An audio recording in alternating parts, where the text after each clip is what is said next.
आपका कोई पैसा कहीं किसी ने ले लिया या आपने कहीं मजदूरी कर लिया और उसने आपको पैसा नहीं दिया तो आप कितना परेशान हो सकते हैं। वही हाल राज्य सरकार का भी है हमारा। आपको पता है झारखंड में कोल इंडिया सबसे अधिक काम करता है। आज उस विभाग के माध्यम से भारत सरकार से हमको 1,36,000 करोड़ रुपया मिलना है। थोड़ा बहुत झुंझुना दिखा दिया और उसके बाद राज्य में ईडी सीबीआई को दौड़ा दिया ताकि हम बोलना बंद कर दें। कोयला हम ही से लेता है और कोयला का बकाया वो नहीं देता है, लेकिन डीवीसी में राज्य सरकार का 1,200 करोड़ रुपया बकाया रह गया तो बिजली काटना चालू कर दिया। राज्य में राष्ट्रपति महोदय आते हैं उसमें बिजली काट देता है ताकि सरकार का नाक कट जाए। और तो और उस बकाया को निकालने के लिए हमारे रिजर्व बैंक में जो मूल खाता है उससे अपने आप पैसा निकाल लेता है। हम लोगों ने जब सरकार बनाया था तो सरकार बनाते ही एक तो कोरोना जैसा महामारी पूरे दुनिया में फैल गया और पूरा दुनिया का हाट बाजार, गाड़ी मोटर, दुकान, काम धंधा सब बंद हो गया। कोई घर से बाहर नहीं निकल पाता था। गिरिडीह गवाह है, इस जिले से सबसे अधिक लोग दूसरे अलग अलग जिलों में रोजगार के लिए निकलते हैं। ये लोग किस तरीके से उस लॉकडाउन में फंसे थे और गिरिडीह जिला के लोग गवाह भी हैं कि देश का पहला ये राज्य है जहां हम अपने मजदूरों को हवा जहाज से ढो ढो करके घर घर तक पहुंचाने का काम कर रहे थे। 1.5 साल, पौने 2 साल तो वही कोरोना हमारा खा लिया और साथ साथ में कोरोना के साथ हमारे विपक्षियों का षड्यंत्र चालू हो गया। सरकार ठीक से बना नहीं, दूसरे घंटे से सरकार गिराने में लगे हैं एन केन प्रकार। लेकिन हमें उसकी चिंता नहीं, हम अपना काम कर रहे थे और उसी चक्र में पहली बार 2021 में हमने आपकी योजना, आपकी सरकार, आपके द्वार कार्यक्रम को प्रारंभ किया था। फिर दूसरी बार 2022 में हम लोगों ने गांव-गांव में फिर से शिविर लगाया और आज ये तीसरी बार 2023 में फिर से पदाधिकारियों को गठरी बांधकर आपके गांव में भेजने का हम काम किए। एक महत्वपूर्ण योजना प्रारंभ किया, सावित्रीबाई फूले योजना। आज उस सावित्रीबाई फूले योजना के माध्यम से लगभग 8 लाख बच्चियों को हमने जोड़ा है। हमारे राज्य की गरीबी इतनी अधिक है कि घर में अगर बेटी पैदा हुई तो 8वां 9वां क्लास पढ़ नहीं पाती है, बेचारा उसके लिए दूल्हा ढूंढने लगता है माँ बाप लोग। हम उन माँ बाप से हाथ जोड़कर विनती करते हैं कि अब ये काम करना बंद कर दीजिए, बेटियों को अपना बोझ मत समझिए। हमने सावित्रीबाई फूले योजना प्रारंभ किया है।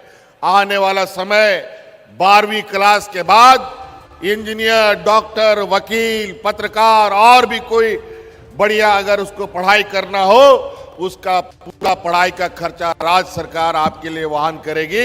अब बेटी बोझ नहीं बनेगी। और तो और कार्य ये सावित्रीबाई फूले योजना बनाने के वक्त हमें 2 बच्चियों के लिए ये कानून बनाया था। हमको लगा इतने में सभी बच्चियां शामिल हो जाएंगी, लेकिन कुछ बच्चियों से एक बार हम मिले तो पता चला कि उन बच्चियों में से सभी बच्चियों ने सावित्रीबाई फूले का योजना का लाभ लिया, लेकिन एक बच्ची ने नहीं लिया। हमने उस बच्ची से पूछा क्या हुआ बेटा, क्यों तुमको नहीं मिला? तो पता चला कि वो घर में वो 3 बहनें हैं, एक भाई है तो हम तीसरा हैं, इसलिए हमको नहीं मिला। हमने उसी दिन ये निर्णय लिया कि इस राज्य में अगर हमारे घर में 2, 3, 4 बेटियां हैं तो चारों बेटियों को सावित्रीबाई फुले से हम अब जोड़ने का काम करें। कई सारी चीजें हम आपके लिए करना चाहते हैं, लेकिन सब कुछ करने के सामने आर्थिक समस्याएं आने लगती हैं। आर्थिक समस्याएं ऐसी आती है कि अगर आपका कोई पैसा कहीं किसी ने ले लिया या आपने कहीं मजदूरी कर लिया और उसने आपको पैसा नहीं दिया तो आप कितना परेशान हो सकते हैं। वही हाल राज्य सरकार का भी है हमारा। आपको पता है झारखंड में कोल इंडिया सबसे अधिक काम करता है।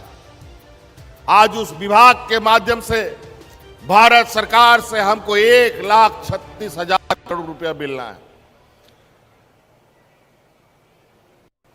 जो नहीं मिल रहा है। थोड़ा बहुत झुंझुना दिखा दिया और उसके बाद राज्य में ईडी सीबीआई को दौड़ा दिया ताकि हम बोलना बंद कर दें। लेकिन आपका हक अधिकार तो हम लोगों ने सदियों से हक अधिकार की लड़ाई लड़ी है। हक अधिकार तो क्या, ये अपने अलग राज्य की भी लड़ाई लड़ी है। और झारखंड वीरों की भूमि है। हमें अपना अधिकार के लड़ाई के लिए हर संभव हम प्रयासरत हैं। अगर वो 1,36,000 का मतलब 1,36,000 करोड़ का मतलब जानते हैं क्या है? 1,36,000 करोड़ रुपया होता तो आज इस राज्य में लगभग 50 लाख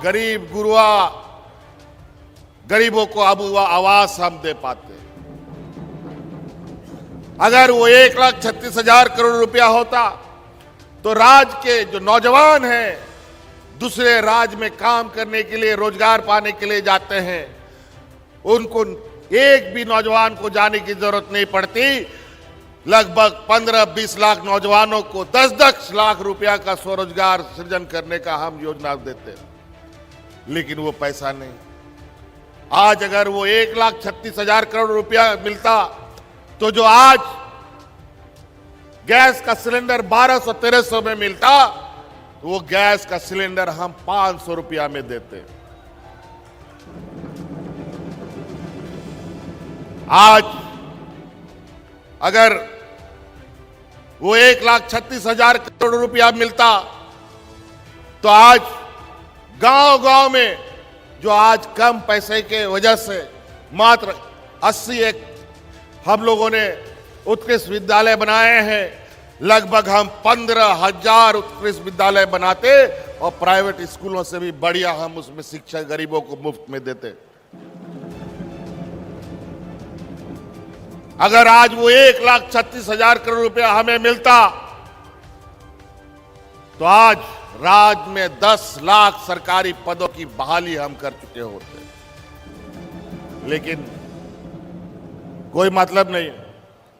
गरीब, आदिवासी, दलित, पिछड़ा को सिर्फ झुंझुना दिखाया जाता है, मिलता कुछ नहीं है।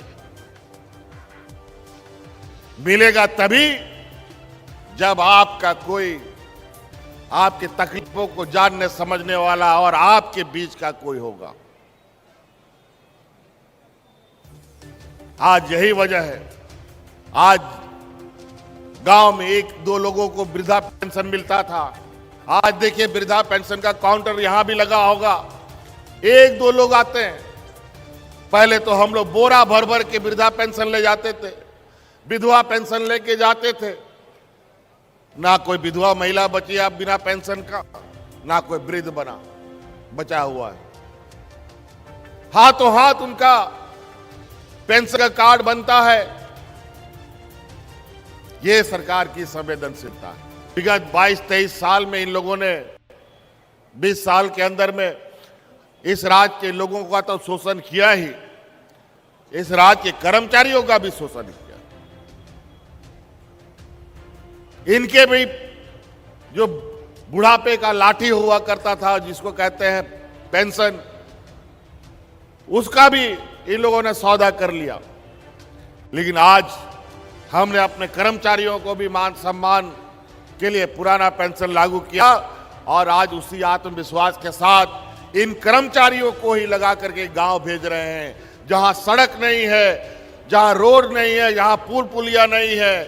लोग वहां ट्रैक्टर से, बैलगाड़ी से, मोटरसाइकिल से जाकर तंबू लगा लगा करके गरीबों की समस्या का समाधान कर रहे हैं।